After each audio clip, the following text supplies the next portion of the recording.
Hey everyone, Sycra in here, and today I'm doing a speed painting, and it's actually my, I don't know, fourth attempt at doing a speed painting, but all the others were abject failures, and I have this thing where I feel like I need to impress with speed paintings, and so I think like, oh, I should do something different, like a landscape or something. And I tried and I failed pretty hard. So finally, I thought, fine, I'll just do something that I'm more comfortable with. So a floating girl, okay, I've done these before, so it shouldn't be too hard. But I still wanted to make it a bit different. So I tried this new thing. I started with the pen tool, or no, pencil tool. Sorry, pencil tool, not the pen tool. And I just made blobs of color going from red to green, like a yellow green and then a blue green. And then I made it into a shape of a person. And the proportions are crazy because they're my proportions. And those are pretty, I mean, not my proportions as in my human proportions, but the proportions I have developed for my style thing. So it's pretty nonsense, but yeah. So I did that, and then I just used a line to, like the part right now, it's just cleaning things up, defining things. I mean, it's pretty self-explanatory at this point. And I felt, okay, so it goes from red to green, and then I should bring a little bit of green into the higher areas, like the red areas, and a little bit of red into the lower areas. And it's almost a, what would you call it? A complementary palette with the colors all beside each other. I guess it is a complementary palette because, you know, red, orange, yellow, green. And here I'm bringing in the colors. But it's, you know, I didn't want to keep it just duochromatic.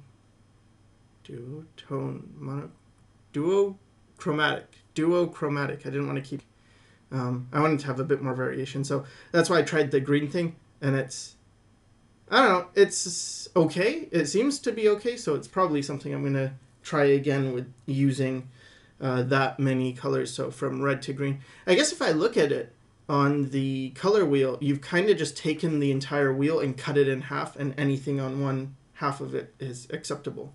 So suppose I did that, and then I'm just trying to, like, it's something I mentioned in another speed painting I've done with a dragon and a girl.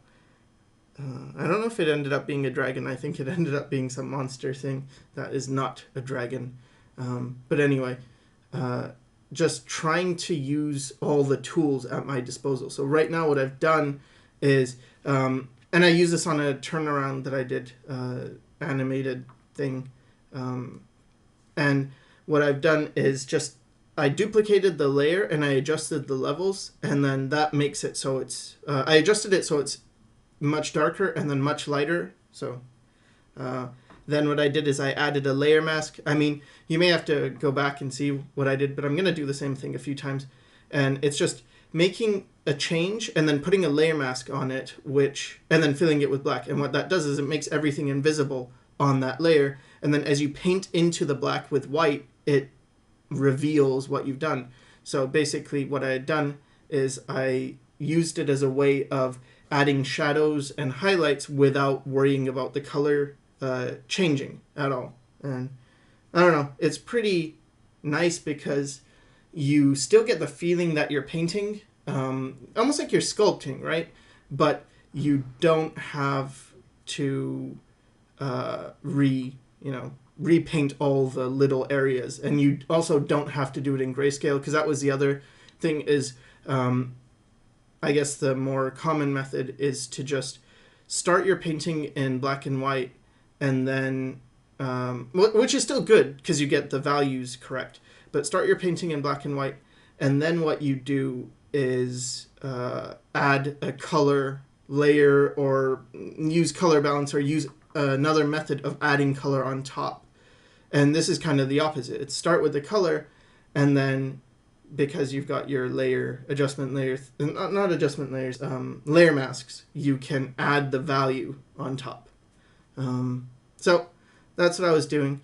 And then now it's sort of a case of adding more detail. Something I struggle with quite a bit is presentation, making something look finished. And like with the if I'm doing concept work on a character or sometimes a creature, usually not a creature, but if I'm ever doing creatures, then it's still sketchy to a point. I do more finished work with, well, I used to do more finished work. I haven't done really finished, tight, clean work in a while. But I'm trying to develop this thing, which I've seen other artists do, where you're working quickly, but it still looks finished, or it can be sketchy, but still finished looking. And I don't think I've got that yet. So I got to keep practicing to get that, I suppose. Unless there's something that, I don't know, maybe studying graphic design could help. Here what I'm doing is more experimentation. I'm really just playing around with like color balance and different layer modes and seeing like what does this do? What does that look like? And then here I found a thing with color balance that I could make some vibrancy, and then I put it as a screen layer, so now I'm painting with white on the black layer mask and it's revealing it, and that is making these highlights. Like, I don't know, they look okay to me. I mean, it's probably not great or anything, but again, it's just my first time really experimenting with this, and it's cool. I mean, I'm going to use the technique more. I don't know if I'm going to use the starting with paint blobs. I think maybe it's a better idea to just start with drawings, because paint blobs, it's kind of hard to control. If you're just doing a figure standing, like this figure, kind of, 3/4 view, but basically just straight up and down in the center of the page, it's not too hard. But if I was doing a complicated pose, I think that would be pretty difficult. And here I'm putting red in the green part of the eyes because, again, it's the most contrast. And I want the most contrast to be at the top of her face. So this is also what I'm doing. I lowered the saturation of the entire piece, put it on a layer mask, and then made it only affect the bottom part, so the top part still is more saturated. And now what I'm doing is I've duplicated the same layer a bunch of times, and I'm using the hue and saturation to change all the colors, but then I'm only revealing parts of it. So again, it's pretty self-explanatory. So near the top of the head, I made it go from red to blue. Just experimenting. I mean, maybe it looks kind of dumb, and I'm toning it down by lowering the opacity a bit. Just because if it's too strong, it's like, okay, fine, it's too strong. Should I completely get rid of it, or should I just tone it down a bit? And it's a lot of fixing, and it's a bit different because I'm so used to drawing with pen on paper and not having the ability to fix. And now I'm starting to see that a lot of artists seem to have this process that is much more put it down and fix it, and put down more stuff and fix it, and see what appears. And I think that's kind of interesting as a technique to pursue.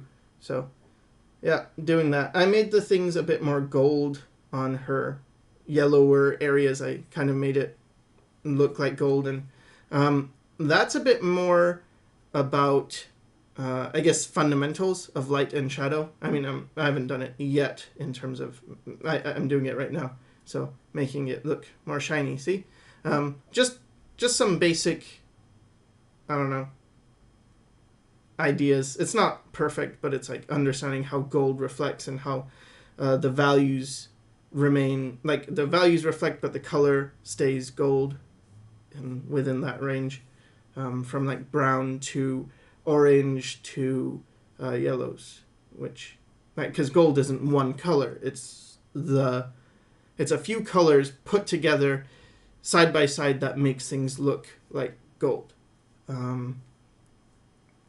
So now it's more polishing and refining and making things look I guess, presentable. I don't know. Maybe it's silly.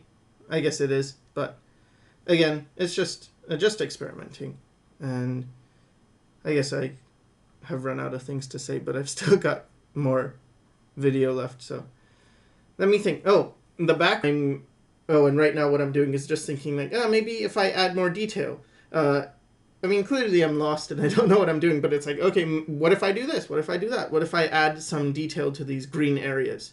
And I'm going to put some highlights on them, but only where the light is shining, and it seems to be enough. Like, you don't actually have to put detail everywhere. You just need to put detail in certain spots, and then your eye's already fooled into imagining the detail everywhere else. And the background, man, this was tricky because you want to give a background that makes the character pop off the page, but because I used so many different colors, it's kind of, I'm running into problems now.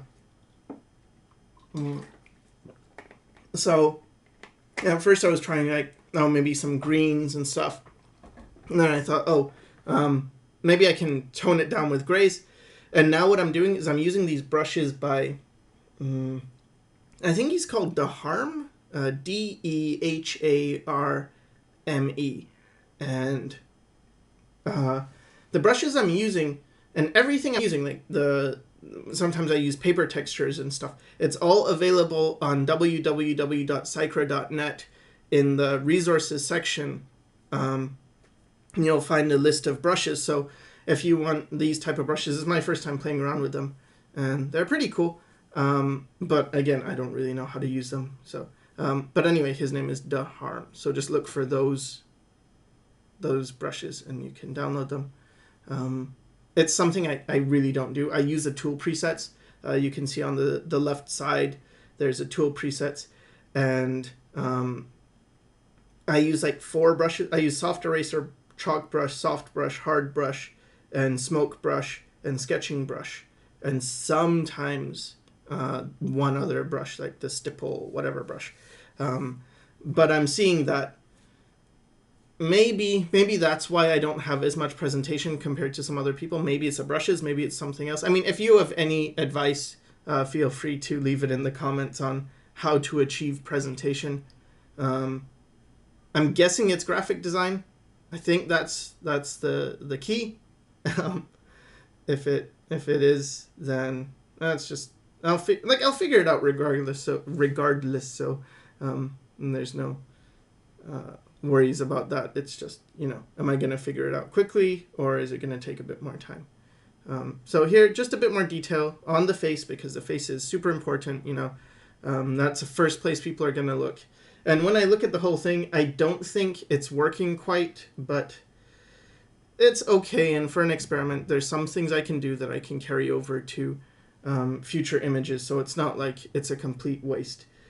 But yeah, this whole layer mask thing is pretty cool. So I hope this helped, and thanks for watching.